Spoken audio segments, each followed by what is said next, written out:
Hello दोस्तों, नमस्कार, good evening. आप सभी का बहुत बहुत स्वागत है।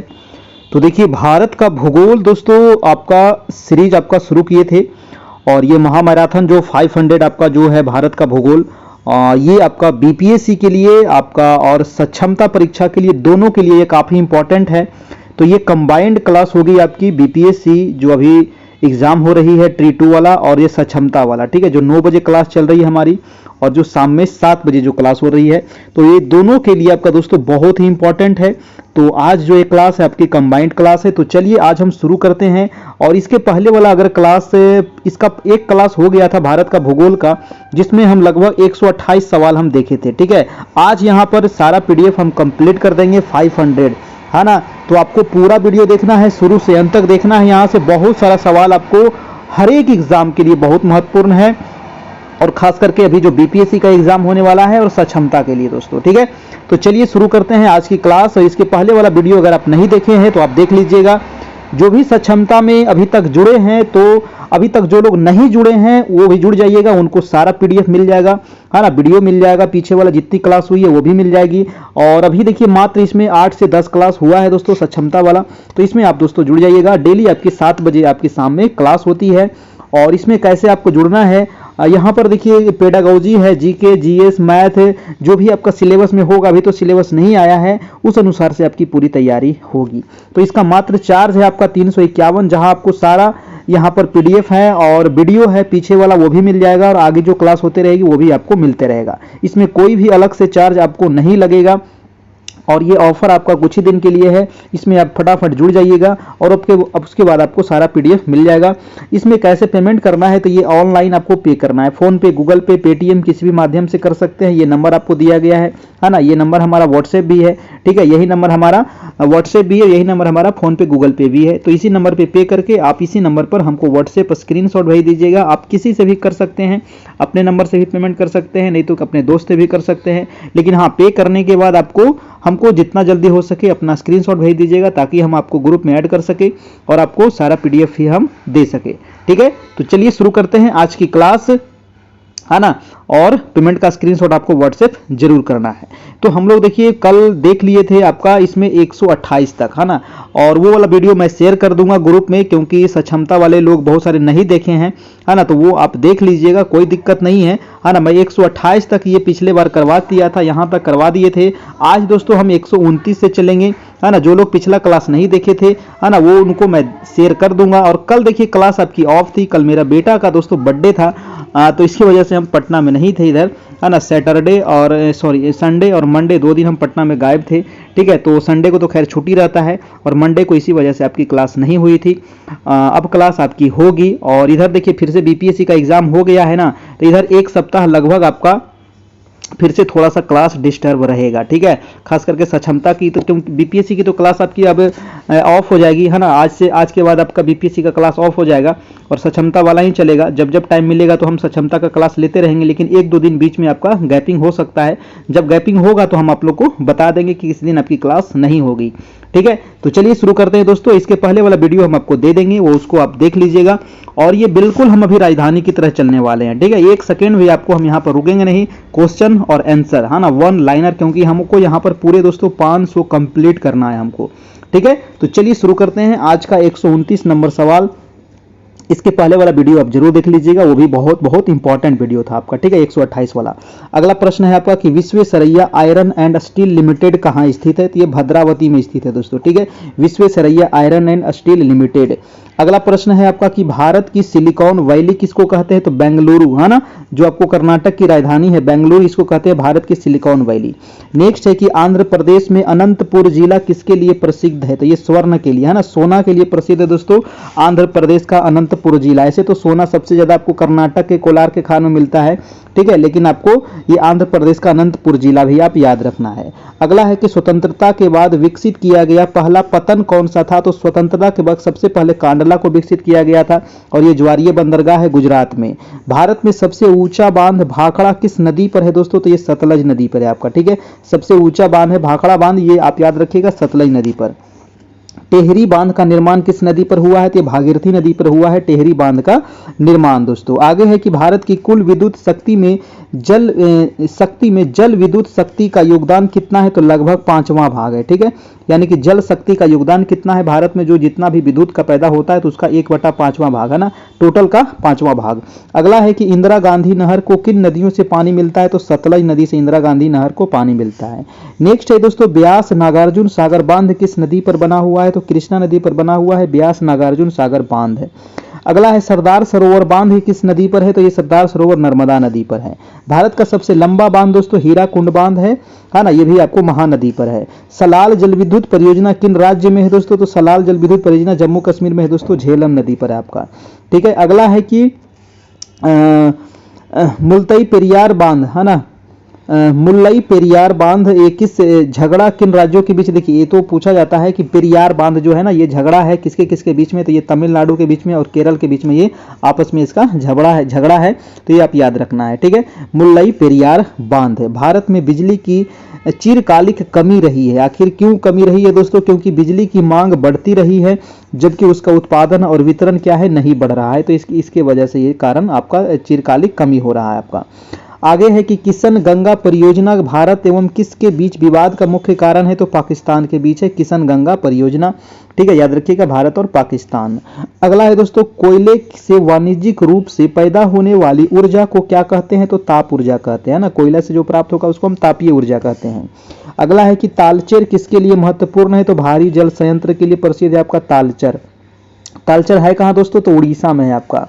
कौन सा समुद्र पतन राउरकेला स्टील संयंत्र के सबसे निकट है दोस्तों, तो पारादीप है ना, पारादीप कहाँ है, तो ये भी आपको पारादीप बंदरगाह है दोस्तों, ये उड़ीसा में है। ठीक है, कौन सा समुद्री पतन कह रहा है कि राउरकेला स्टील संयंत्र के सबसे निकट है, तो वो हो जाएगा पारादीप उड़ीसा।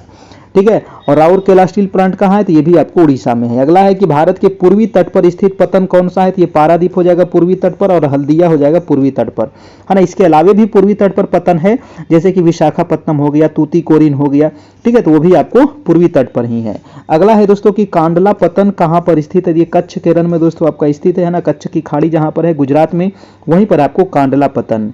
नेक्स्ट है कि कोलकाता किस प्रकार के बंदरगाह का उदाहरण है, तो कोलकाता दोस्तों ये नदीय बंदरगाह है। ठीक है, ये समुद्री बंदरगाह है ना, ये कैसे नदीय बंदरगाह है, हुगली नदी से आपको बनाया गया है। अगला है कि कोलकाता और दिल्ली किसके जुड़ा हुआ है, तो NH2 के द्वारा जुड़ा है। नेशनल हाईवे नंबर दूसरा है वो दिल्ली कोलकाता को जोड़ता है आपका। इंटीग्रल कोच फैक्ट्री कहाँ है दोस्तों, तो पेराम्बूर चेन्नई में आपको बनाया गया है इंटीग्रल कोच फैक्ट्री। नेक्स्ट है कि भारत के किन जोन में 2 रेलवे जोन का मुख्यालय है, तो वो हो जाएगा मुंबई में है ना, मुंबई में 2 रेलवे जोन का मुख्यालय है आपका, याद रखना है। कोंकण रेलवे किसको किसको जोड़ती है, तो रोहा से मंगलोर तक आपको जोड़ा जाता है दोस्तों कोंकण रेलवे। रोहा आपको महाराष्ट्र में पड़ता है और मंगलोर दोस्तों ये गोवा के पास है आपका, है ना, तो वो आप ध्यान रखिएगा, कोंकण रेलवे जोड़ता है आपका। यह दी गई अवधि समष्टि में होने वाली मौतों की संख्या क्या कहते हैं, मृत्यु दर कहते हैं। ठीक है ना। आगे है कि उसी जाति के व्यक्तियों की वह संख्या जो दी गई समयावधि के दौरान आवास में कहीं और से आए हैं, तो उसको अप्रवास कहा जाता है। ठीक है ना, उस जाति के व्यक्तियों की वह संख्या जो दी गई समय अवधि के दौरान आवास में कहीं और से आए हैं, ठीक है, तो उसको अप्रवास कहते हैं ना, कहीं और से आया तो उसको क्या कहेंगे, अप्रवास।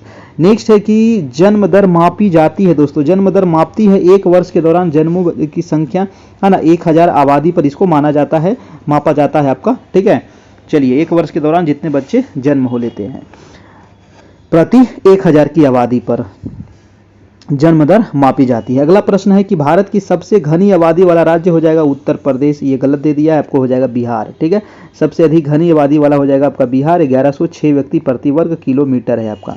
नेक्स्ट है कि उस राज्य का नाम बताइए जिसमें जनघनत्व सबसे कम है, तो अरुणाचल प्रदेश बिल्कुल सही है, ये 17 व्यक्ति प्रति वर्ग किलोमीटर है।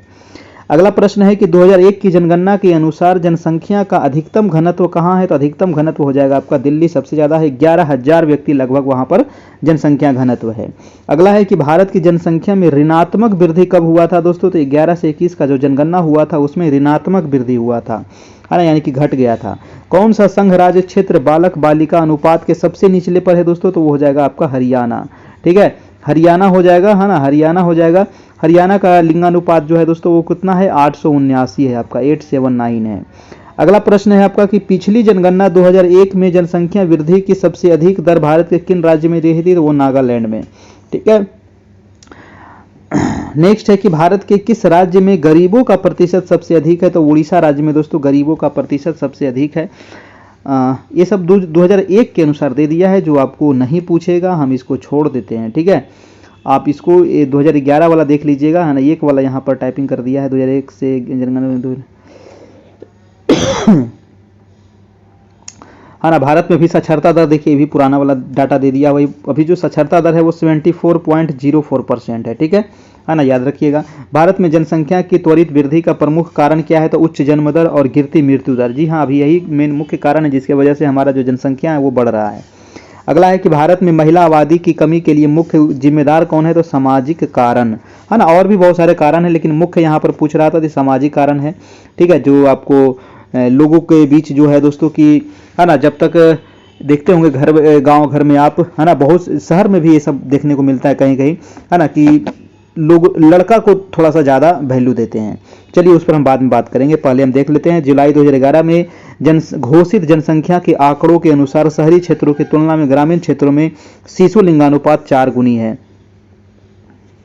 आगे है कि किस राज्य में महिला साक्षरता दर सबसे अधिक है, तो वो केरल में दोस्तों। महिला भी और पुरुष भी दोनों में आपको केरल आगे है।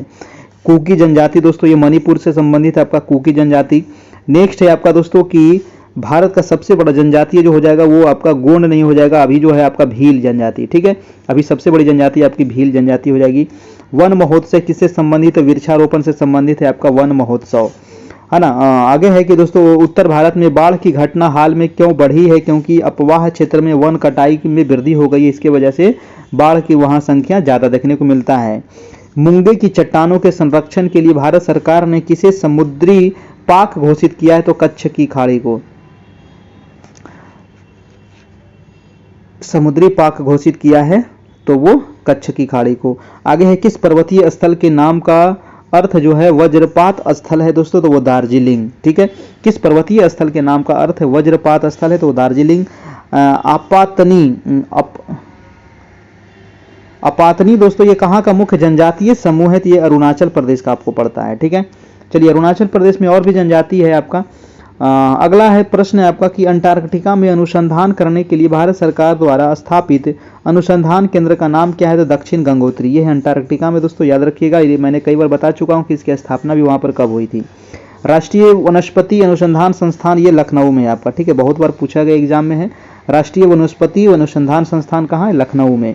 मालदीव का गंभीर पर्यावरण निम्न कोटिकरण अनिवार्यतः किसके कारण माना जाता है, तो ये उच्च जनसंख्या घनत्व के कारण माना जाता है दोस्तों, ठीक है।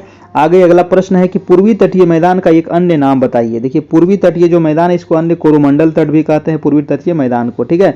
जो तमिलनाडु का तट है उसको कोरोमंडल तट कहते हैं। आगे है कि भारत का मानक समय किस रेखाओं का अपनाया गया है, तो 82.5 डिग्री पूर्वी देशांतर। जी हाँ, ये भारत का मानक समय है जो 5 राज्य से होकर के गुजरती है।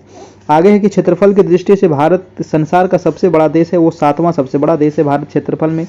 नेक्स्ट है कि भारतीय उपमहाद्वीप मूलतः एक अंग था दोस्तों, तो गोंडवाना लैंड का एक अंग था, है ना। जब हमारा पेंजिया था तो नीचे वाला जो भाग था उसको गोंडवाना लैंड कहते थे, ऊपर वाले को अंगारा लैंड कहते थे। कौन सा देश पालक स्टेट से जुड़े हुए है, तो पालक नहीं होगा भाई साहब, पाक स्टेट हो जाएगा, ठीक है। पाक स्टेट से जुड़ा हुआ है तो हो जाएगा भारत और श्रीलंका आपका, ठीक है। पालक यहाँ पर लिखा हुआ है, पाक वहाँ पर लिखता है, ठीक है, भारत और श्रीलंका। आगे है कि भारत की अंतर्राष्ट्रीय सीमा सबसे कम किस देश से लगता है, तो अफगानिस्तान से मात्र 106 किलोमीटर। नेक्स्ट है कि भारत का सबसे बड़ा संघ राज्य क्षेत्र कौन सा है दोस्तों, तो अंडमान निकोबार द्वीप समूह। अब जो सबसे बड़ा हो गया है वो लगता है अब लद्दाख हो गया दोस्तों। इसका अब थोड़ा सा हमको देखना पड़ेगा गूगल में, हमको थोड़ा सा ध्यान में नहीं है, आप देख लीजिएगा थोड़ा सा, ठीक है, इसको अपडेट कर लीजिएगा। आगे है कि भारत के कितने राज्य नेपाल के साथ सीमा बनाता है, तो 5 राज्य। कौन कौन दोस्तों, तो आपको जल्दी से कमेंट करके बताना है वो कौन कौन 5 राज्य है जो नेपाल के साथ सीमा बनाती है। मैंने बहुत बार आप लोगों को बता चुका हूँ। किस शहर को भारत का शून्य मील केंद्र के नाम से जाना जाता है, तो वो नागपुर को दोस्तों कहा जाता है। अगला है भारत के किस राज्य के पास सबसे लंबी समुद्री तट है, तो वो है गुजरात के पास सबसे लंबी समुद्री तट रेखा है। नेक्स्ट है कि लक्षद्वीप द्वीप समूह कहाँ स्थित है, तो ये अरब सागर में है लक्षद्वीप आपका, है ना। और अंडमान निकोबार कहाँ है, तो अंडमान निकोबार आपको हो जाएगा बंगाल की खाड़ी में। अगला प्रश्न है कि अंडमान द्वीप समूह और निकोबार द्वीप समूह किसके द्वारा अलग किए जाते हैं, तो 10 डिग्री चैनल से, ठीक है। पश्चिम बंगाल की सीमाएं कितने देशों के साथ लगती है, तो पश्चिम बंगाल की सीमाएं जो है वो 3 देशों के साथ लगती है। कौन कौन से देश से लगती है ये आपको कमेंट करके बताना है दोस्तों। आगे है कि केरल के तट को कहते हैं मालाबार तट, बहुत इंपॉर्टेंट है। आगे है कि भारत की सबसे बड़ी सुरंग जवाहर सुरंग ये जम्मू कश्मीर में है आपका, ठीक है। जवाहर सुरंग कहाँ है? जम्मू कश्मीर में। किस भारतीय राज्य की सीमा सबसे छोटी है? तो वो गोवा की। गुजरात तट से दूर जिस विवादास्पद तटीय पट्टी पर भारत और पाकिस्तान बातचीत कर रहे हैं उसका नाम है सर क्रीक दोस्तों। जी हाँ, इस सर क्रीक जो है विवादित जो क्षेत्र है ये किसके बीच है? भारत और पाकिस्तान के बीच है। अगला है कि संघ राज्य क्षेत्र पुडुचेरी की सीमा किसके साथ लगती है? तो ये तमिलनाडु, आंध्र प्रदेश और केरल, 3 राज्य के साथ सीमा लगती है पुडुचेरी। क्योंकि पुडुचेरी में 4 जिला है दोस्तों, एक जिला आपको आंध्र प्रदेश से सीमा बनाती है, 2 जिला आपका तमिलनाडु से, 1 जिला आपका केरल से। अगला प्रश्न चलते हैं, प्रश्न नंबर है कि जोजिला दर्रा दोस्तों जोड़ता है श्रीनगर और लेह को जोड़ा जाता है जोजिला दर्रा से। अगला है कि कुल्लू मनाली, प्रश्न कह रहा है कि कुल्लू घाटी किन पर्वतीय श्रेणियों के बीच है? तो धौलाधर और पीर पंजाल के बीच है आपका कुल्लू घाटी। ठीक है, नेक्स्ट है कि पाल घाट दर्रा किस राज्य को जोड़ता है? तो थाल घाट, भोर घाट, पाल घाट। मैंने बताया है कि पाल घाट केरल और तमिलनाडु को जोड़ता है। ठीक है, हिमालय की सबसे पूर्वी चोटी का नाम है दोस्तों नामचा बरुआ। ठीक है, अरुणाचल प्रदेश में पड़ता है नामचा बरुआ। भारत की सबसे ऊंची चोटी हो जाएगा K2 8611 मीटर। भारत की सबसे पुरानी पर्वत श्रृंखला अरावली पर्वत श्रृंखला। ठीक है, सबसे पुरानी अरावली पर्वत श्रृंखला। नेक्स्ट है कि निम्न हिमालय और किसके बीच में स्थित लंबवत घाटी को दून के नाम से जानते हैं? तो शिवालिक को। ठीक है, शिवालिक को दून घाटी के नाम से भी जाना जाता है। नेक्स्ट है कि सतलुज तथा काली नदियों के बीच स्थित हिमालय को किस नाम से जाना जाता है? तो कुमायूं हिमालय के नाम से। ठीक है, सतलज और काली के बीच में कुमायूं हिमालय। अगला प्रश्न है कि किसको सह्याद्री पर्वत कहते हैं? तो पश्चिमी घाट जो पर्वत है आपका है ना, ये जो पश्चिमी घाट है इसको सह्याद्री कहते हैं, ये पूर्वी घाट पर्वत है आपका। ठीक है, नेक्स्ट प्रश्न है आपका कि प्राकृतिक मार्ग उपलब्ध कराने वाले पर्वत के किसी अंतराल से क्या कहा जाता है? तो दर्रा कहते हैं। ठीक है, जैसे कि दर्रा मैंने बताया था ना कई कि 2 पर्वतों के बीच का जो भाग होता है इसको रास्ता कहते हैं ना, दर्रा ही रास्ता होता है। अनाईमुड़ी शिखर कहाँ है दोस्तों? तो ये सह्याद्री पर्वत पर यानी कि पश्चिमी घाट पर है। ठीक है, दक्षिण भारत की सबसे ऊंची चोटी भी यही है। लोकटक झील जिस पर जल विद्युत परियोजना का निर्माण किया गया था किस राज्य में है? तो लोकटक झील दोस्तों मणिपुर में है ना। कुकी जनजाति कहाँ है? मणिपुर में। अभी मणिपुर में कुकी जनजाति से संबंधित विवाद जो चल रहा था।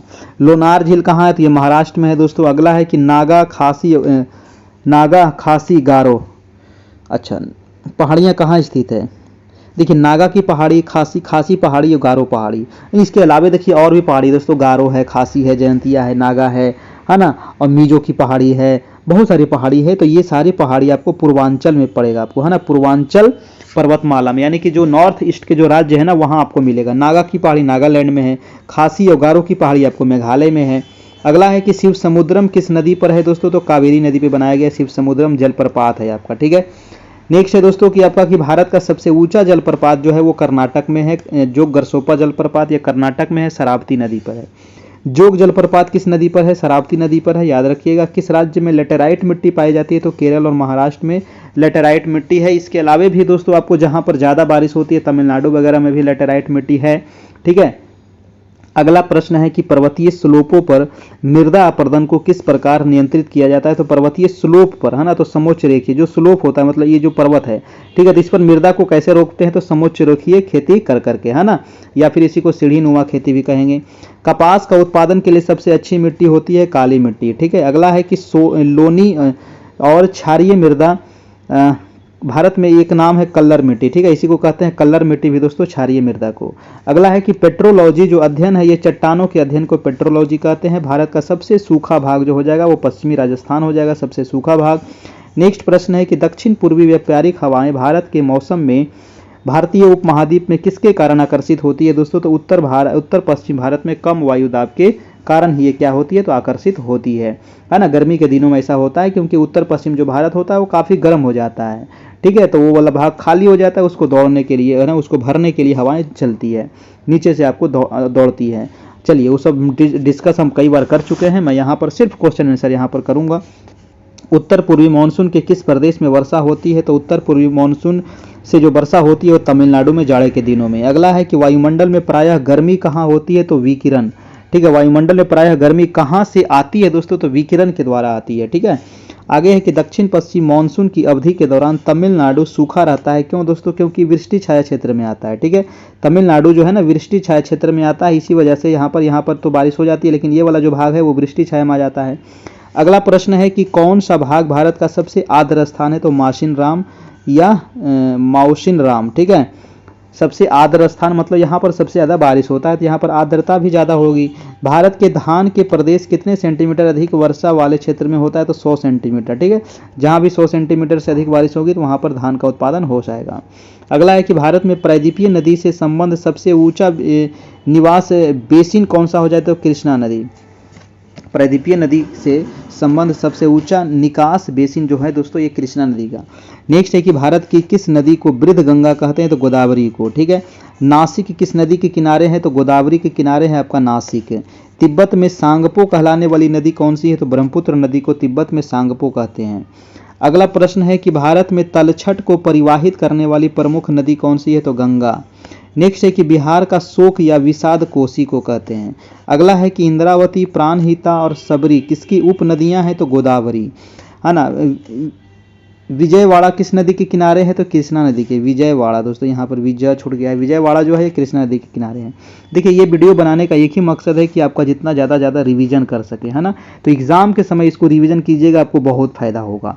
ठीक है, एग्जाम के समय पूरा आपको भारत का भूगोल पूरा रिवीजन हो जाएगा आपको, है ना। चाहे आपका भारत का भूगोल से जो भी सवाल आ जाए यहाँ पर पूरा रिवीजन हम कर देंगे। इसका पीडीएफ हम दे देंगे ग्रुप में, जो लोग नहीं जुड़े हैं तो जुड़ जाइएगा, मिल जाएगा।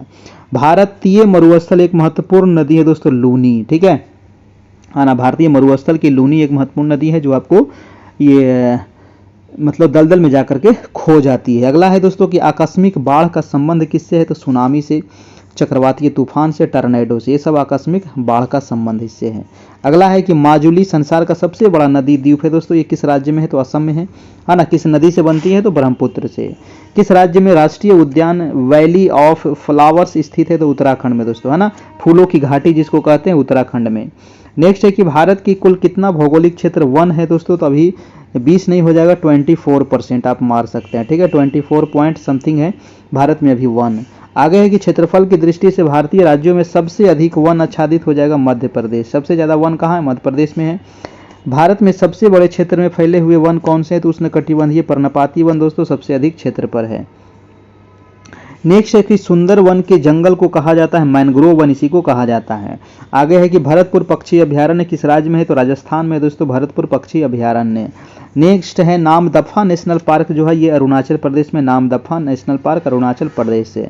अगला है कि भारत में वह बायो रिजर्व कौन सा है जो सिंहों के लिए प्राकृतिक पर्यावास, तो वो गिर रिजर्व।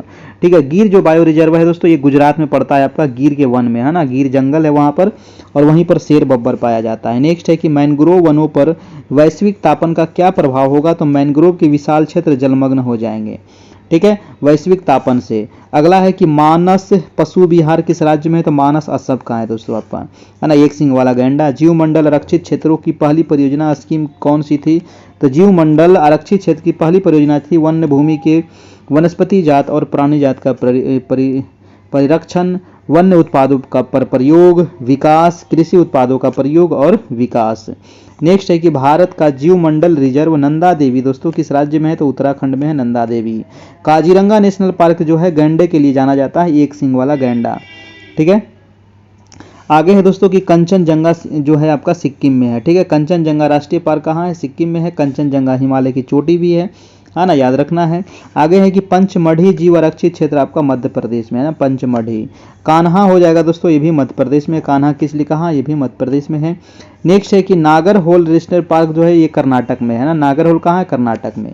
अगला है कि मुदुमलाई पश्चिमी बिहार जो ये आपको बाघ के लिए प्रसिद्ध है दोस्तों, है ना। मुदुमलाई बाघ के लिए है ना, ये भी आपको याद रखिएगा। अगला है प्रश्न कि भारत में जैव मंडलों के आरक्षित स्थलों की कुल संख्या कितनी है, तो जैव मंडल अभी 10 नहीं है, ये 10 से ज़्यादा हो गया, लगभग अभी 18 होगा, है ना, 17 या 18 है। चलिए अगला प्रश्न है कि किसको भारत का पारिस्थितिक तत्व स्थल कहा जाता है, तो पश्चिमी घाट को, पूर्वी घाट को और पश्चिमी हिमालय को दोस्तों हॉट स्पॉट कहा जाता है ना। भारत की पारिस्थितिक तत्व स्थल इसको कहा जाता है हॉट स्पॉट। ठीक है, क्योंकि यहाँ पर बहुत ज़्यादा जैव विविधता पाई जाती है। अगला है कि मध्य भारत टीक किसका उत्पादक है दोस्तों, जो टीक है ना, तो उष्णकटिबंधीय आर्द्र पतझड़ वन में एक टीक जो है एक पौधा है दोस्तों, है ना, पेड़ है, उसी को टीक कहते हैं।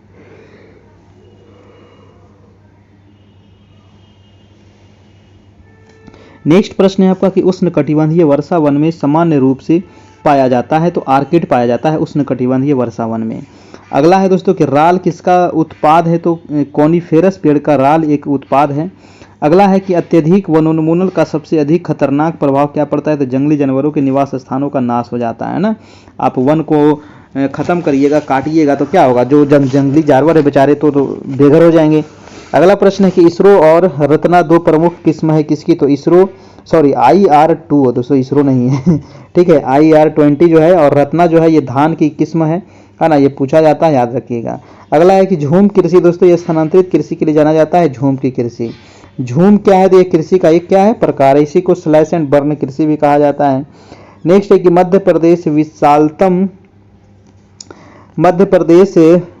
विशालतम उत्पादक है दोस्तों किसका? तो तिलहन का। नेक्स्ट है कि सोपान कृषि कहाँ की जाती है? तो पहाड़ों के ढलान पर की जाती है सोपान कृषि, ठीक है। आगे है कि भारत में अधिकतम कृषि योग्य घेरने वाली फसल कौन सी है? तो चावल, है ना। अधिकतम कृषि योग्य घेरने वाली फसल चावल सबसे अधिक क्षेत्रफल पे होता है। जायद मौसम में उगाई जाती है, तो जायद दोस्तों ये तरबूज, जायद मौसम में कौन सा? तरबूज है, खीरा, ककड़ी, है ना, और सब्जी वगैरह भी बहुत सारा उपजाया जाता है। अगला है कि सरसों के बीज का सबसे अधिक उत्पादन,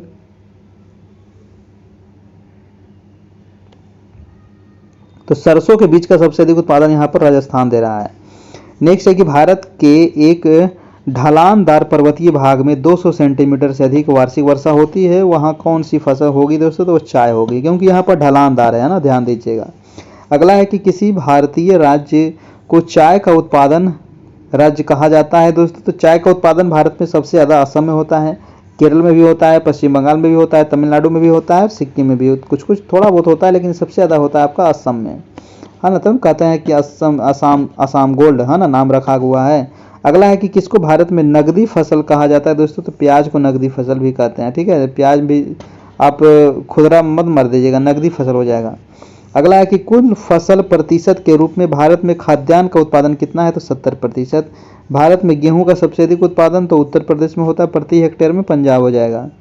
नेक्स्ट है कि भारतीय जूट उद्योग किस लिए प्रमुख प्रतिद्वंदी है दोस्तों? भारतीय जूट उद्योग ये भारत और बांग्लादेश, ठीक है। प्रमुख हमारा प्रतिद्वंदी कौन है? तो बांग्लादेश। अगला है कि दूध उत्पादन में संसार में भारत का कौन सा स्थान है? तो पहला, ठीक है, सबसे अधिक दूध का उत्पादन भारत में होता है। अगला है कि किस वर्ष के बाद की अवधि के दौरान खाद्यान्नों विशेषतः गेहूं के उत्पादन में बहुत वृद्धि हुई है? तो 1966 के बाद।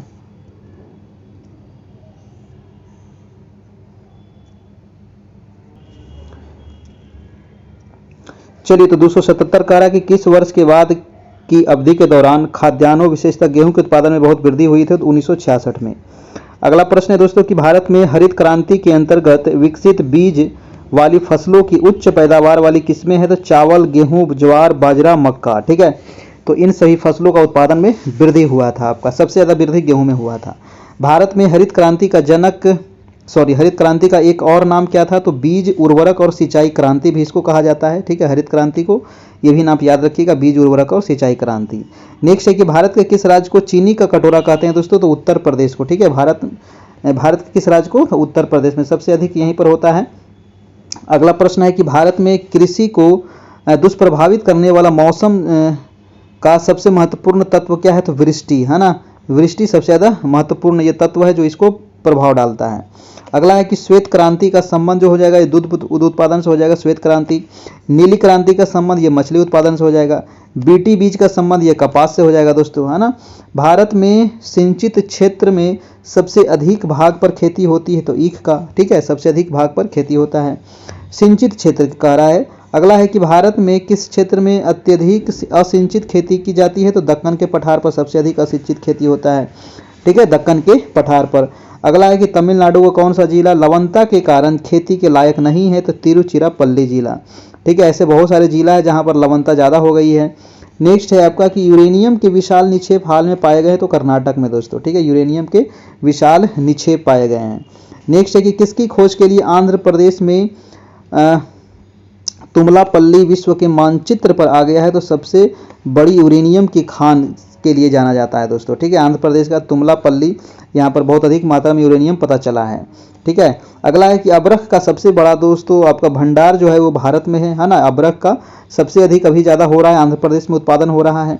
आगे है कि भारत में लिग्नाइट का सबसे बड़ा उत्पादक कौन सा हो जाएगा, तो वो तमिलनाडु हो जाएगा लिग्नाइट का। हीरे की खान पाई जाती है मध्य प्रदेश के पन्ना में सबसे ज़्यादा, ठीक है, भारत में उत्पादन भी होता है, वहाँ पर खान भी है आपका। अगला प्रश्न है कि भारत लौह अयस्क का निर्यात मुख्यतः किस देश को करता है, तो जापान को करता है, ठीक है, जापान को लौह अयस्क निर्यात करता है। अगला है कि भारत में तेल की पहली परिष्करणशाला स्थापित किया गया था डिगबोई में दोस्तों 1901 में। डिगबोई कहाँ है, तो असम में है आपका। नेक्स्ट है कि मुंबई हाई किस लिए प्रसिद्ध है, तो ये पेट्रोलियम के लिए प्रसिद्ध है आपका दोस्तों मुंबई हाई। अगला प्रश्न है कि इस समय भारत में सबसे बड़ा तेल शोधक कारखाना जो है वो बड़ोदरा में है, ठीक है। अगला प्रश्न है कि भारत में सबसे अधिक विद्युत उत्पन्न करने वाला जो हो जाएगा राज्य वो महाराष्ट्र हो जाएगा, सबसे अधिक विद्युत का उत्पादन यही ज़्यादा होता है। नेक्स्ट है कि भारत में सबसे अधिक किस प्रकार की बिजली होती है, तो तापीय बिजली यहाँ पर सबसे ज़्यादा उत्पादन होता है, यानी कि कोयला से बिजली जो बनता है। अगला है कि किस नगर को भारत का सिलिकॉन वैली तो बेंगलुरु को कहते हैं। भारत में स्थापित पहला परमाणु संयंत्र हो जाएगा तारापुर महाराष्ट्र दोस्तों, है ना, सबसे पहले यहाँ पर स्थापित हुआ था। अगला है कि यूमियम हाइडल प्रोजेक्ट बांध किसके कुछ किलोमीटर उत्तर पर स्थित है, तो शिलांग के दोस्तों, ठीक है, चलिए नहीं पूछेगा आपको। अगला प्रश्न है कि रिहंद बांध परियोजना से किन राज्यों की सिंचाई होती है, तो उत्तर प्रदेश और बिहार की सिंचाई होती है रिहंद बांध परियोजना से। अगला प्रश्न है कि ऊर्जा का अपारंपरिक स्रोत कौन सा है, तो बायोगैस ऊर्जा का अपारंपरिक स्रोत है। अगला है कि पेनिसिलिन के निर्माण का मुख्य केंद्र किस शहर में है दोस्तों, तो पिंपरी में पेनिसिलिन होता है आपका, ठीक है, उत्पादन होता है आपका, निर्माण होता है। अगला है HBJ, है ना, HBJ पाइपलाइन जो है ये किस बहती है, प्राकृतिक गैस इससे बहती है, ठीक है। HBJ मतलब हजीरा, बीजापुर और जगदीशपुर पाइपलाइन भी इसको कहते हैं। ये प्राकृतिक गैस इसके अंदर से बहाया जाता है, एक राज्य से दूसरे राज्य, एक शहर से दूसरे शहर भेजा जाता है। लाल बहादुर नेहरू जवाहरलाल नेहरू बंदरगाह जो है दोस्तों ये आपको कहाँ है, तो मुंबई में आपका, है ना, ध्यान कहीं और था हमारा, ठीक है। जवाहरलाल नेहरू जो बंदरगाह है ये कहाँ है दोस्तों, तो आपका मुंबई में है आपका। अगला प्रश्न है अगला कि कौन सा राष्ट्रीय राजमार्ग दिल्ली और कलकत्ता को वाराणसी के रास्ते से जोड़ता है, तो NH2 हो जाएगा, है ना, दिल्ली कलकत्ता को वाराणसी के रास्ते जोड़ता है तो NH2। नेक्स्ट प्रश्न है कि रेल बंधु क्या है दोस्तों, तो राजधानी शताब्दी वातानुकूलित दुरंतो एक्सप्रेस में उपलब्ध भारतीय रेल की एक पत्रिका है रेल बंधु आपका, ठीक है। अगला प्रश्न है आपका कि खाली स्थान यहाँ पर भरना है, शेष मतलब समष्टि में जन्मी उस संख्या से है जो दी गई अवधि के दौरान आरंभिक घनत्व से जुड़ती है, तो उसको जन्म दर कहते हैं। अगला प्रश्न है कि आबादी की वृद्धि दर का तात्पर्य क्या है, तो जन्म और मृत्यु दरों के बीच का अंतर दोस्तों, ठीक है ना, कितना बच्चा जन्म लिया कितना बच्चा मृत्यु हुआ, है ना, उसमें माइनस कर दिया जाएगा, वही हो जाएगा वृद्धि। अगला प्रश्न है आपका कह रहा है कि किस भारतीय राज्य में अनुसूचित जनजाति आबादी का संकेंद्रण सबसे अधिक है, तो वो मध्य प्रदेश में आपका, ठीक है। नेक्स्ट है कि भारत में जनसंख्या के घनत्व की परिभाषा की जाती है प्रति वर्ग किलोमीटर व्यक्तियों की संख्या के रूप में।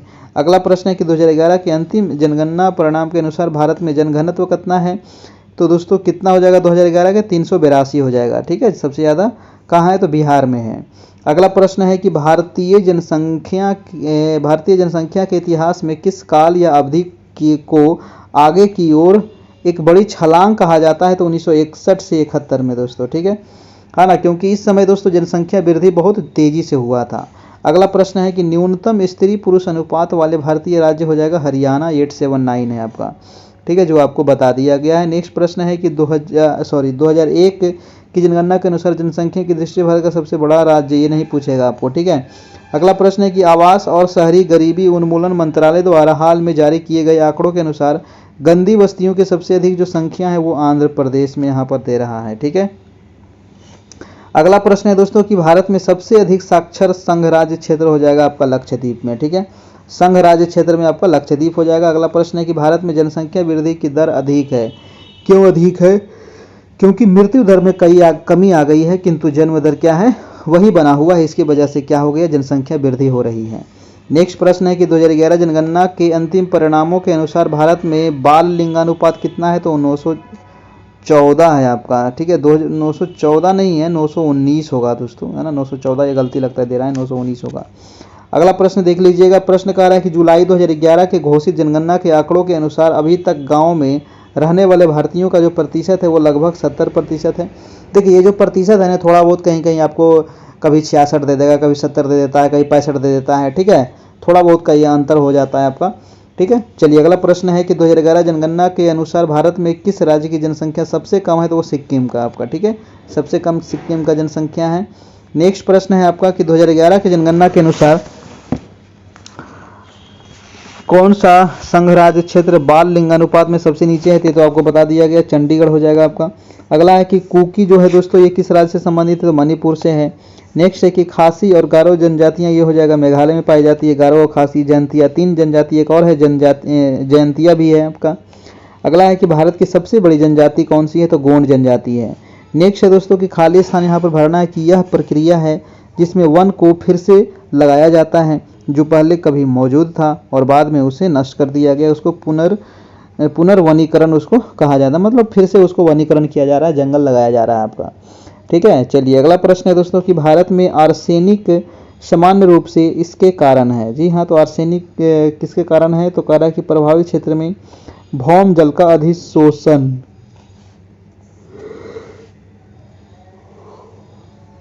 नेक्स्ट प्रश्न है कि भारत में यूनेस्को के विश्व विरासत स्थल की सूची में नवीनतम संयोजक जो हो जाएगा वो लाल किला है।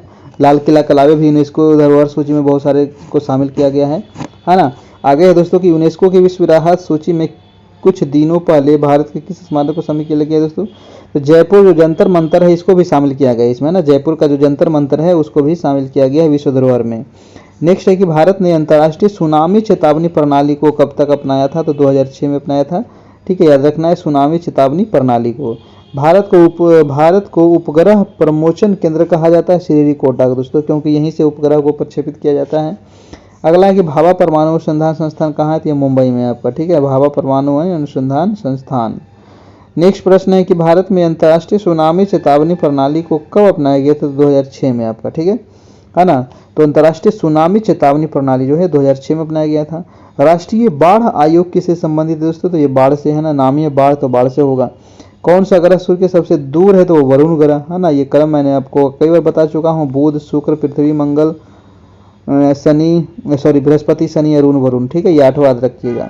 अगला प्रश्न है कि आकाशगंगा मद्दाकिनी सबसे पहले देखी गई थी, तो गैलीलियो ने, है ना, सबसे पहले कौन देखा था, गैलीलियो के द्वारा इसको देखा गया था। अगला प्रश्न है कि वह गति केपलर नियम बताता है कि कलावधि का वर्ग अर्धदीर्घ अक्ष के घन के बराबर होता है दोस्तों, ठीक है, थोड़ा सा ये टेढ़ा प्रश्न है, ध्यान दीजिएगा। धूमकेतु किसके गिर्द प्रकाश प्रकरण करते हैं दोस्तों, ध्रुव जो है, धूमकेतु जो है ये हो जाएगा सूर्य के चारों ओर आपका, ठीक है। पल्सर क्या होते हैं, तेजी से घूमने वाले तारे को ही पल्सर कहा जाता है आपका, ठीक है। चलिए नेक्स्ट प्रश्न है कि पृथ्वी सूर्य से अपनी अधिकतम दूरी पर होती है, तो 4 जुलाई को दोस्तों, ठीक है, जिसको अपसौर कहा जाता है। अगला है कि सूर्य के चारों ओर घूमने वाले ग्रहों की कुल संख्या कितनी है, तो टोटल 8 ग्रह है, ठीक है। अगला है कि सौर परिवार का सबसे बड़ा ग्रह कौन सा है, तो वो बृहस्पति है। नेक्स्ट है कि सौर मंडल का दूसरा सबसे बड़ा ग्रह वो शनि हो जाएगा आपका, ठीक है। अगला प्रश्न है कि बुध ग्रह के उपग्रहों की संख्या कितनी है, तो बुध और शुक्र के कोई भी उपग्रह आपके नहीं है। नेक्स्ट है कि खगोल भौतिकी में बाह्य अंतरिक्ष में दोस्तों परिकल्पित होल को जहां से तारे और ऊर्जा निकलती है उसको कहा जाता है व्हाइट होल, ठीक है। अगला प्रश्न है कि 8 ग्रहों में बुध सूर्य से कौन सा स्थान पर है, तो ये पहला नंबर पर है ना, सबसे पहले सूर्य है, उसके बाद बुध ही है ना, उसके बाद आपका शुक्र है, फिर पृथ्वी है, फिर मंगल है, ठीक है, याद रखिएगा, फिर बृहस्पति शनि अरुण वरुण है, ये क्रम ध्यान रखना है। अगला प्रश्न है कि बृहस्पति का द्रव्यमान लगभग कितना है, तो सूर्य के द्रव्यमान का 1000वां भाग है दोस्तों, ठीक है। नेक्स्ट है आपका कि सौर मंडल का सबसे चमकीला ग्रह है आपका शुक्र ग्रह। अगला है कि किस ग्रह को बौना ग्रह कहते हैं, तो प्लूटो को बौना ग्रह में संज्ञा में इसको दिया गया है, 2006 में इसको डाल दिया गया था। अगला है कि सूर्य या चंद्र ग्रहण में पृथ्वी की छाया कितने भाग में विभाजित हो जाती है, तो 2 भाग में विभाजित हो जाती है दोस्तों, ठीक है। अगला प्रश्न है कि सूर्य के बाद पृथ्वी से सबसे नजदीक वाला तारा हो जाएगा प्रेक्सिमा सेंचुरी, ठीक है, सूर्य के बाद पूछ रहा है, ध्यान देना है। अगला प्रश्न है कि सूर्य का पृष्ठीय तापमान आंका गया है 6000 डिग्री सेल्सियस आपका, ठीक है। नेक्स्ट प्रश्न है कि सूर्य की ऊर्जा का स्रोत किस प्रक्रिया में निहित है, तो नाभिकीय संलयन में निहित है आपका सूर्य का ऊर्जा। नेक्स्ट है कि पृथ्वी कितनी पुरानी है ना, और इसका निर्धारण किस प्रकार किया जाता है, तो रेडियोमेट्रिक काल के द्वारा ये निर्धारण किया जाता है। नेक्स्ट है कि मंगल की परिक्रमा में जाने वाले प्रथम एशियाई देश का नाम बताइए दोस्तों। तो ये भारत हो जाएगा मंगल की परिक्रमा में जाने वाला।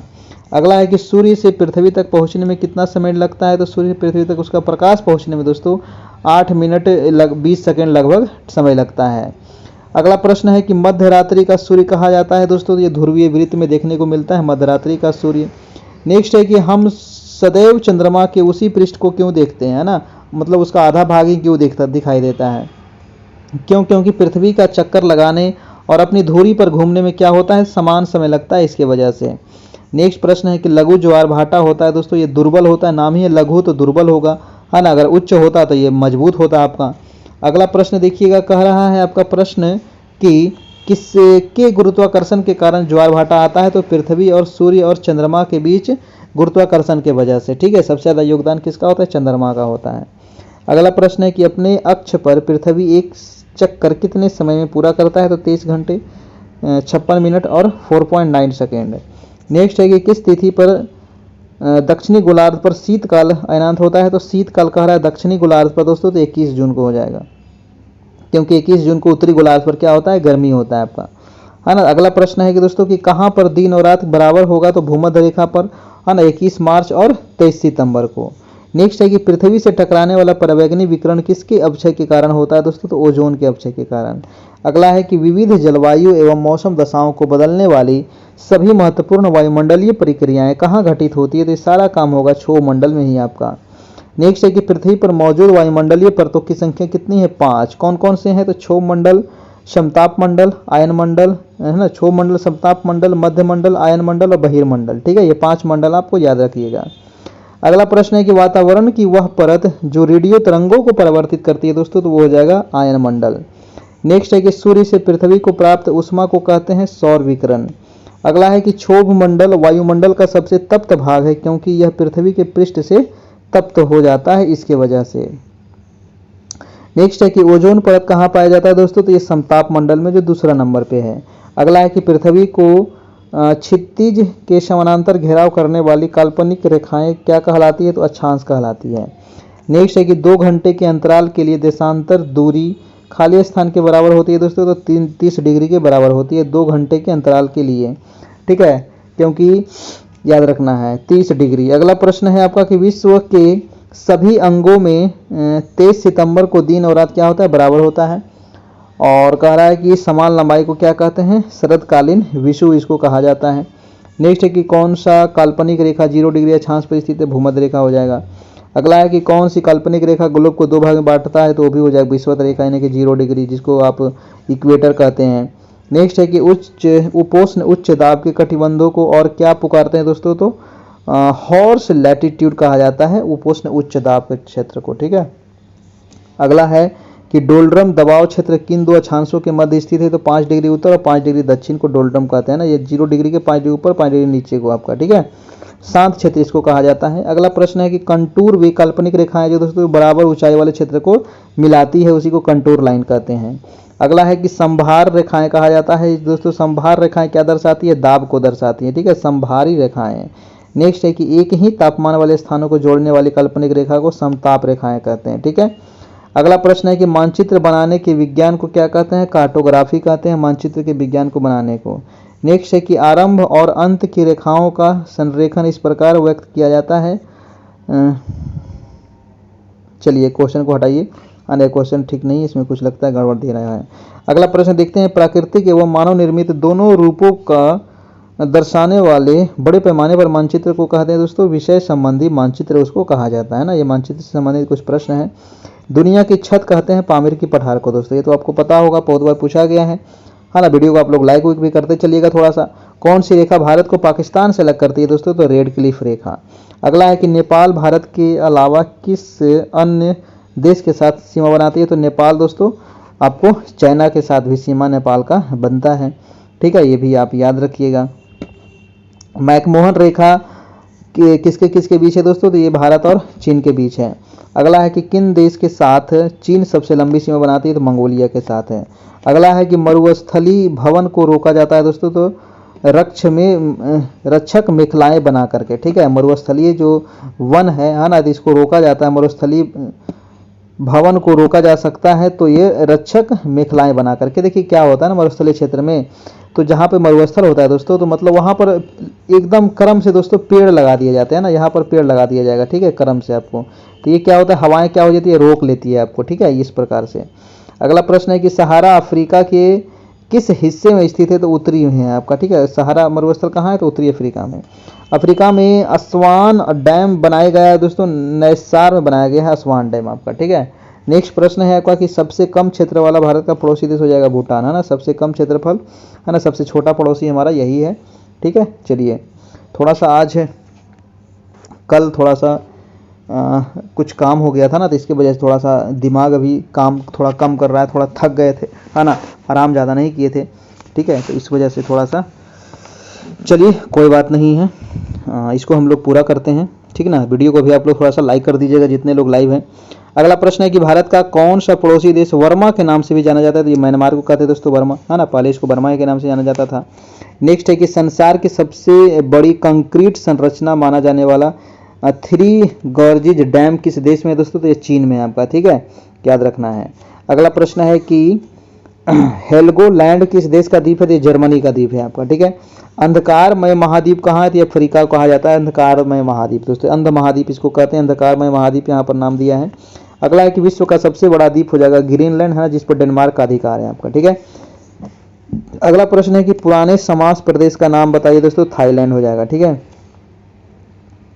शमाम प्रदेश का नाम। अगला है संसार का सबसे अधिक आर्द्र हो जाएगा दक्षिण अमेरिका, ठीक है, संसार का सबसे आर्द्र दो महाद्वीप है ना, तो वो हो जाएगा दक्षिण अमेरिका महाद्वीप सबसे आर्द्र महाद्वीप है। अफ्रीका का सबसे बड़ा देश हो जाएगा दोस्तों अल्जीरिया। कौन सा देश सबसे ज़्यादा द्वीपों से मिलकर बना है, तो इंडोनेशिया हमारा। किस देश में काले वन पाए जाते हैं, तो जर्मनी में, ठीक है, ब्लैक फॉरेस्ट पाया जाता है। ज्वालामुखी के कप या कटोरा आकार मुख को क्या कहते हैं, क्रेटर कहते हैं ना, जो उसका ऊपर वाला जो मुख होता है ना, ये वाला, इसी को कहते हैं दोस्तों कटोरा जैसा होता है, ठीक है, इसको क्रेटर कहा जाता है, क्रेटर झील इसको भी कहते हैं, ठीक है, इसमें पानी भर जाता है। तो अगला है कि भूकंप केंद्र के ठीक नीचे के बिंदु को कहते हैं, तो भूकंप मूल वाला, ठीक है, उसको मूल कहते हैं, ठीक है, भूकंप केंद्र के ठीक नीचे के बिंदु को भूकंप मूल कहा जाता है, यानी सेंटर कहा जाता है, ठीक है। आगे है दोस्तों कि रिएक्टर स्केल का प्रयोग किसके मापने करते हैं, तो भूकंप की तीव्रता। नेक्स्ट है दोस्तों कि एक ही समय में कंपन करने वाले स्थानों को जोड़ने वाली रेखाओं को सह भूकंप रेखाएं उसको कहा जाता है। सुनामी का मुख्य कारण है समुद्री सतह पर भूकंप, है ना, सुनामी का मुख्य कारण है। भूकंप का कारण क्या है, तो भूपृष्ठ में विक्षोभ के वजह से दोस्तों यहाँ पर भूकंप का कारण होता है, ठीक है। यानी कि अगला प्रश्न है कि ज्वालामुखी सक्रियता द्वारा किस प्रकार की झील बनती है, तो ज्वालामुखीय झील दोस्तों, है ना, ज्वालामुखी सक्रियता से ज्वालामुखीय झील का निर्माण होता है। नेक्स्ट है कि प्रचुर कैल्शियम वाली मृदा को कहते हैं दोस्तों पेडोकल मृदा आपका, ठीक है, उसमें कैल्शियम की मात्रा ज़्यादा होती है। अगला है कि उच्च अक्षांश के चीड़ के वन की राख जैसी धूसर मृदा किस नाम से जानी जाती है, तो पॉड सॉल्ट के नाम से जानी जाती है आपको, ठीक है, पॉडजॉल इसको कहते हैं। अगला है कि लाल मृदा में लाल रंग किसके आलेपन के कारण आ जाता है, तो लोहा की वजह से ये लाल हो जाता है। मृदा अपर्दन क्षेत्र के उपचार हो जाएगा समुच्च क्षेत्र की किनाराबंदी, भू उपयोग का विनियमन। अगला प्रश्न है कि मृदा के कटाव को रोकने के लिए दोस्तों बड़े पैमाने पर वृक्ष लगाने को क्या कहते हैं, तो आश्रय पट्टी इसको कहा जाता है, ठीक है। अगला प्रश्न है आपका, देखिए मैं यहाँ पर ज़्यादा टाइम नहीं दे रहा हूँ, ठीक है, मैं क्वेश्चन और आंसर करते चल रहा हूँ ताकि आपका ज़्यादा से ज़्यादा रिवीजन हो सके, ठीक है। तो यहाँ पर क्या आएगा दोस्तों, तो भूस्खलन को सामान्य रूप से दोस्तों सैल, मलबा या ढाल से गिरने वाली मिट्टी के बृहद संरचना के रूप को दोस्तों इसको भूस्खलन के नाम से जाना जाता है, ये आपको देखने को मिलेगा पर्वतीय क्षेत्र में। अगला है कि पृथ्वी के भू पर पट्टी तथा मेंटल के बीच के सीमा को मोहो अशांति कहा जाता है ना, पृथ्वी भू पर पट्टी और मेंटल के बीच में, है ना, क्रस्ट, मेंटल और कोर, ठीक है, तो क्रस्ट ये हो जाएगा क्रस्ट, ये हो जाएगा मेंटल, इसके बीच का जो भाग है इसको कहते हैं मोह संबद्धता, ठीक है।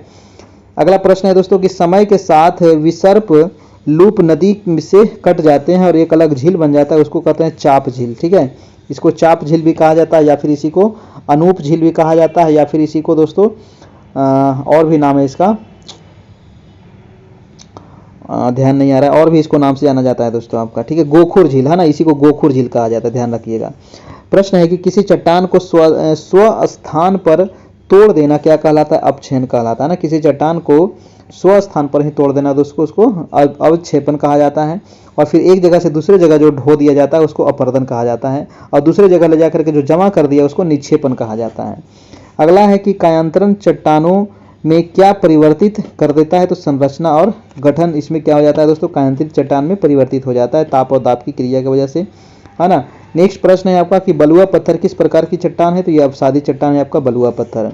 अगला है कि अधिकांश भूपर्पट्टी किस सेल से बनी है, तो आग्नेय सेल से बनी है। अधिकांश जो भूपर्पट्टी है हमारा, है ना, वो किससे बनी है, तो आग्नेय सेल से बनी है भूपर्पट्टी। नेक्स्ट है कि पृथ्वी की भूपर्पट्टी में सबसे प्रचुर मात्रा में होता है एल्युमिनियम होता है, ठीक है। एल्युमिनियम दिया हुआ है, यहाँ पर ऑक्सीजन होना चाहिए था दोस्तों, ठीक है। अगला प्रश्न है आपका कि खाली स्थान पूछ रहा है, अंतर्भेदी आग्नेय सेल का उदाहरण है ग्रेनाइट हो जाएगा अंतर्भेदी, है ना। चलिए अगला प्रश्न है कि हवा में तेज वेग से बने रेतीले टीले को क्या कहते हैं, तो मरुधान भी इसको कहा जाता है या फिर मरुटिब्बा भी इसको कहते हैं दोस्तों, ठीक है ना। जो रेगिस्तान क्षेत्र में देखने को मिलता है, आप देखेंगे टीला टीला करके इस प्रकार का बन गया होगा, ठीक है। अगला प्रश्न देखिएगा कि मोरेन कहाँ बनते हैं, तो हिमानी क्षेत्र में मोरेन का निर्माण होता है। नेक्स्ट है कि हिमनद के द्वारा लाए गए पदार्थ जैसे छोटे बड़े सैल, रेत एवं तलछट मिट्टी निक्षेप होते हैं जिन्हें हिमनद कहा जाता है, जिन्हें हिमोड़ हिमनद कहते हैं दोस्तों, ठीक है। हिमनद का हिमोड़ ही इसको कहा जाता है। यूरोप की सबसे लंबी नदी वोल्गा नदी है। आपको बताना है कि वोल्गा नदी कितने देश से होकर के बहती है दोस्तों, ठीक है। यूरोप की सबसे लंबी नदी है। अगला है कि विश्व की सबसे बड़ा डेल्टा हो जाएगा आपको सुंदरवन का डेल्टा, ठीक है, जो गंगा ब्रह्मपुत्र से बनता है। अगला है दोस्तों कि वलयकार रूप में नदियां किस दिशा में बहती है, तो वलय के समान ही बहती है, ठीक है, वलय के समान बहेगी। अगला प्रश्न है कि किसी नदी के चौड़ा होने का मुख्य कारण है पार्श्विक अपर्दन, क्योंकि इसी किनारे वाला भाग क्या हो जाता है, अपर्दन हो जाता है, इसलिए क्या हो जाता है, नदी चौड़ा हो जाती है। प्रश्न नंबर आपका 432 का है कि जब नदी मैदानी क्षेत्र में प्रवेश करती है तो वह मोड़दार मार्ग पर बहने लगती है जिन्हें कहा जाता है विसर्प दोस्तों। अगला है कि द्रव चालित क्रिया कारण से होने वाली एक प्रकार का अपर्दन उसको प्रवाही जल कहते हैं। नेक्स्ट है कि नेक्स्ट प्रश्न है आपका कि बाड़ा शब्द किसके लिए प्रयुक्त किया जाता है, तो मसाई चरवाहे का जो घर होता है उसको बाड़ा कहा जाता है, ठीक है। चलिए अगला प्रश्न देखते हैं।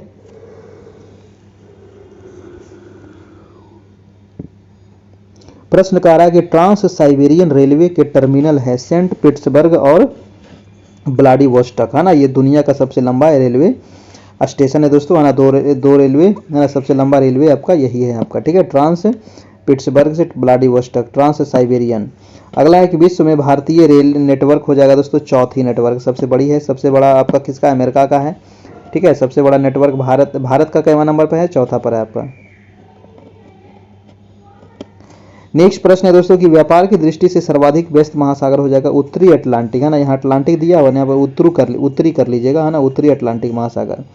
अगला है कि स्वेज नहर किन को जोड़ती है, तो भूमध्य सागर और लाल सागर को जोड़ती है दोस्तों स्वेज नहर आपका, ठीक है, भूमध्य सागर और लाल सागर को जोड़ती है। नेक्स्ट है कि चारागाह को पंपास कहाँ कहते हैं दोस्तों, तो अर्जेंटीना में कहा जाता है ना।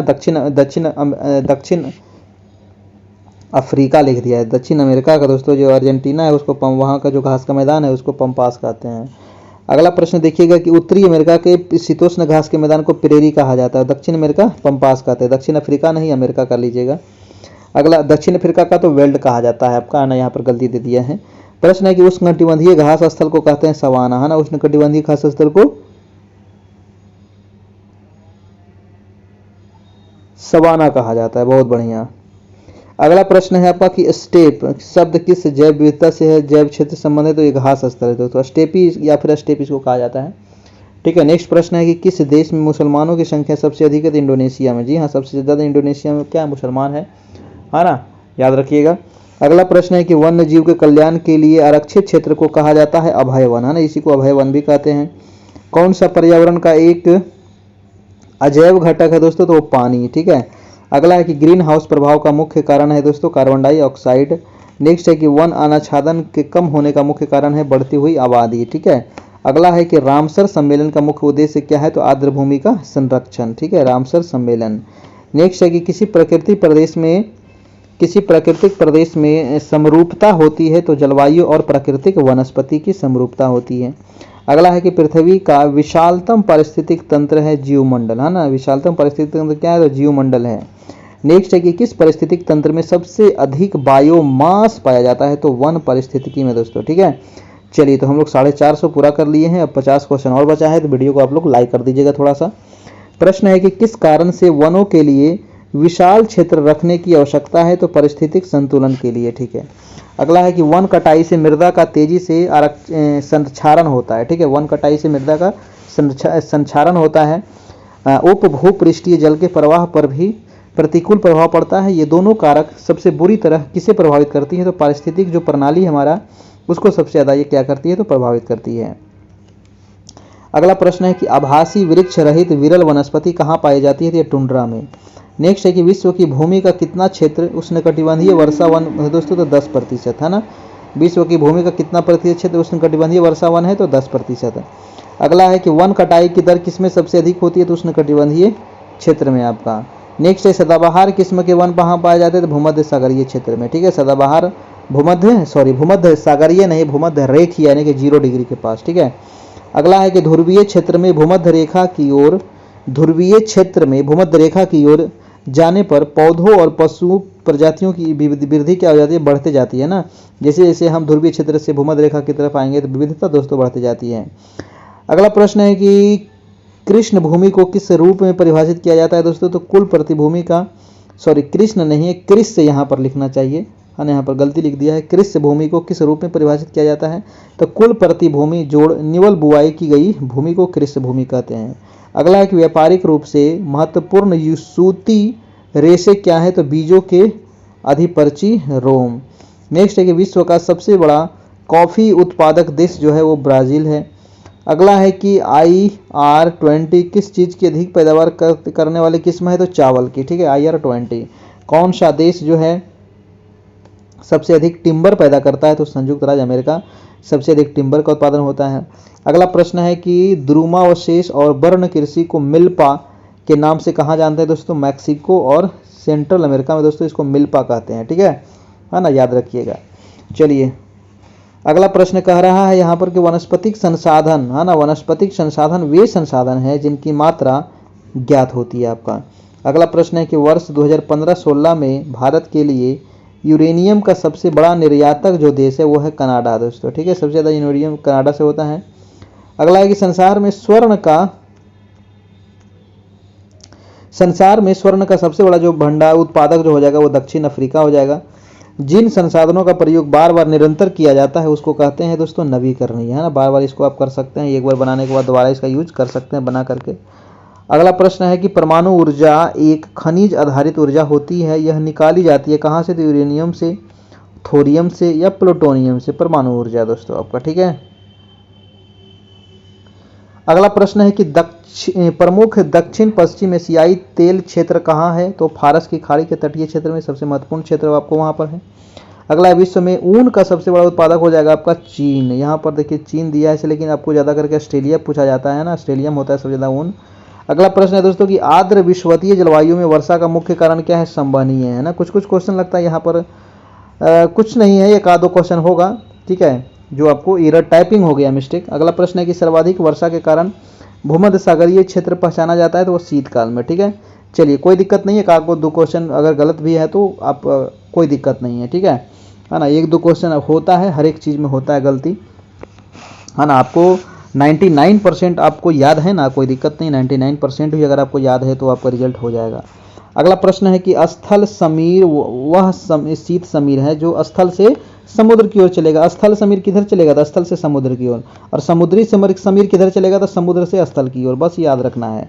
अगला प्रश्न है कि जलवायु आधारित क्षेत्रों का वर्गीकरण किसके आधार पर किया जाता है, तो भूमध्य रेखा से दूरी के आधार पर किया जाता है। नेक्स्ट है कि समुद्र का जल वर्षा के जल से अधिक नमकीन होता है, बिल्कुल ठीक है।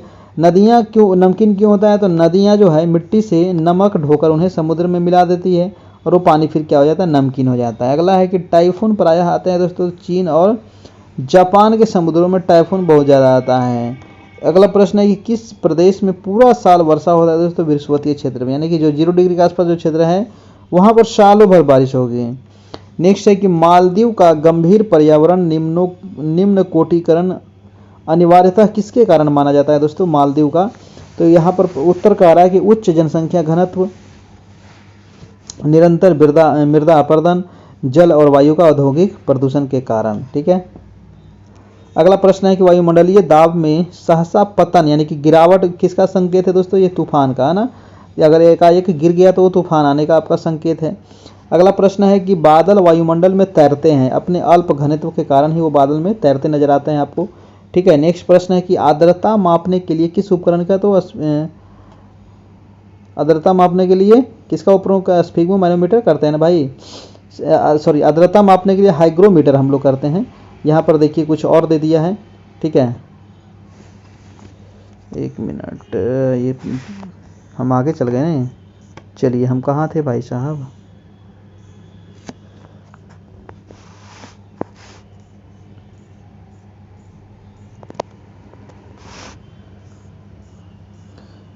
ओहो कहाँ चल गया। तो ये आर्द्रता हाइग्रोमीटर से मापा जाता है दोस्तों। ठीक है, ये आप ध्यान रखिएगा, यहाँ पर आपको गलत दे दिया है। अगला प्रश्न है आपका कि संघनन का एक रूप जो दृश्यता कम कर देता है और श्वास की समस्याएं पैदा कर देती है, उसको कहा जाता है घूम कुहासा दोस्तों। ठीक है, घूम्र कुहासा उसको कहते हैं। अगला है कि वृहद पृष्ठीय क्षेत्रफल वाला महासागर हो जाएगा प्रशांत महासागर। ठीक है, प्रशांत महासागर अगला है, क्योंकि प्रशांत महासागर सबसे बड़ा महासागर है। ठीक है, अगला है कि संसार के स्वच्छ जल का कितना प्रतिशत हिमानी के रूप में, यानी कि जो बर्फ के रूप में है वो 70%। ठीक है, स्वच्छ जल का 70% हिमानी के रूप में है। नेक्स्ट है कि हिमनद का पिघलना सागर का जल स्तर बढ़ने से जुड़ी हुई एक सामान्य घटना है। हिमनद अधिकतर पाए जाते हैं दोस्तों दक्षिणी ध्रुव पर ज़्यादा पाया जाता है, उत्तरी ध्रुव और दक्षिणी ध्रुव दोनों पर पाया जाता है, लेकिन दक्षिणी ध्रुव पर थोड़ा ज़्यादा है। अगला है कि महासागर में नीतल जीव जात कहाँ पाया जाते हैं, तो महासागर के तल पर पाए जाते हैं दोस्तों, है ना। नेक्स्ट है आपका कि विश्व की सबसे गहरी खाई मरियाना खाई कहाँ है, तो प्रशांत महासागर में 11,033 मीटर गहराई है। नेक्स्ट है आपका कि दो सागरों तथा जलाशयों को जोड़ने वाली संकरी जल पट्टी को कहा जाता है जलडमरू मध्य। ठीक है, वह कौन सी सबसे बड़ी धारा है जिसे उसके काले पानी के कारण काली धारा भी इसको कहा जाता है, तो वह है करेशियो की धारा। ठीक है, क्यूरोसियो की जो धारा है दोस्तों, इसको काली धारा भी कहा जाता है। अगला है कि समुद्र में बहिर्वृष्टि भूमि क्या कहलाती है, तो परिद्वीपीय कहलाती है आपका। ठीक है, चलिए, तो ये हो जाएगा आपका समुद्र में। नेक्स्ट प्रश्न है कि एशिया तथा उत्तरी अमेरिका किसके द्वारा पृथक होते हैं, तो ये बेरिंग जलडमरू मध्य। ठीक है, बेरिंग जलडमरू मध्य। अगला है कि पश्चिमी यूरोप का तापमान बढ़ने के लिए कौन से धारा होता है, तो गल्फ स्ट्रीम आपका। ठीक है, गल्फ स्ट्रीम जाता है और जो यूरोप का जो पश्चिमी क्षेत्र है उसको गर्म कर देता है। अगला है कि सरगैसो समुद्र किस सागर में है दोस्तों, अटलांटिक महासागर में सरगैसो। नेक्स्ट है आपका कि महान विभाजक श्रेणी किस महाद्वीप में है, तो ऑस्ट्रेलिया में है। ठीक है, महान विभाजक, है ना, ग्रेट डिवाइडिंग रेंज जिसको कहा जाता है। नेक्स्ट प्रश्न चलते हैं आपका कि ब्रिजमेनाइट क्या है दोस्तों, धरती पर सर्वाधिक मात्रा में पाए जाने वाले खनिज का नाम है आपका क्या, तो ब्रिजमेनाइट। अगला प्रश्न है आपका कि अरब, थार, मंगोलिया, अटाकामा में किस रेगिस्तान में अत्यधिक मात्रा में स्वर्ण भंडार पाए जाते हैं, तो वो है अटाकामा में। ठीक है, अटाकामा में स्वर्ण भंडार भी पाए जाते हैं। अगला प्रश्न है कि थोरियम का सबसे बड़ा जो भंडार है वो भारत में है। ठीक है, केरल के बालू तट पर। अगला प्रश्न है कि कौन सा देश अमरूद का सबसे बड़ा उत्पादक है, तो हो जाएगा भारत, है ना। कैकोआ के उत्पादन में कौन सा देश सबसे आगे है, तो कैकोआ भी दोस्तों आपका भारतीय हो जाएगा। ठीक है ना, कॉफ़ी में भी भारत ही हो जाएगा। तो ये रहा दोस्तों 500 महत्वपूर्ण सवाल, यहाँ से आपको बहुत सारा क्वेश्चन एग्जाम में देखने को मिल जाएगा। ठीक है, तो सक्षमता की भी क्लास चल रही है। आज आपका इसी प्रकार से क्लास हुआ था ज्योग्राफी, लेकिन कल इस प्रकार से क्लास नहीं होगी। कल आपका सारे सब्जेक्ट से आपकी क्लास होगी। ठीक है, हिस्ट्री, ज्योग्राफी, पॉलिटी, इकोनॉमिक्स से आपका करंट अफेयर, ठीक है, सभी साइंस वगैरह सब होगा आपका सक्षमता परीक्षा में। आज थोड़ा सा ये बीपीएससी को भी ध्यान में रखते हुए आप लोग को करवा दिया गया ये कंबाइंड क्लास। ठीक है, तो ये वाला क्लास आप देख लीजिएगा, इसका पीडीएफ भी हम आपको दे देंगे। एक बार इसको 2 बार इसको देख लेना है, काफ़ी आपको हेल्प होगा। ठीक है, तो डेली आपको 7 बजे सक्षमता क्लास चलती है। अगर इसमें आप जुड़ना चाहते हैं तो 351 इसमें अभी मात्र चार्ज है, और इसके बाद आपको इसी नंबर पर आपको पे करना है। ये नंबर आपको दिख रहा है 78 57 82 43 10, है ना, ये नंबर आपको यहाँ पर दे दिया गया है। और जो भी पेमेंट करेंगे इस नंबर पर, तो आपको इसको दोस्तों स्क्रीनशॉट लेकर के आप इस पर भेज दीजिएगा। ये हमारा व्हाट्सएप भी यही है, फ़ोनपे, गूगल पे, पेटीएम भी यही नंबर है आपको। ठीक है, तो ये नंबर को आप सेव कर लीजिएगा मोबाइल में, करियर परिवार के नाम से। सेव करने के बाद आपको पे कर लेना है, पेमेंट करने के बाद स्क्रीनशॉट ले लेना है और हमको इसी नंबर पर भी व्हाट्सएप कर देना है। Thank you. धन्यवाद। वीडियो अच्छा लगा हो तो लाइक करें, चैनल पर नए हो तो सब्सक्राइब करें। थैंक यू, धन्यवाद, गुड नाइट।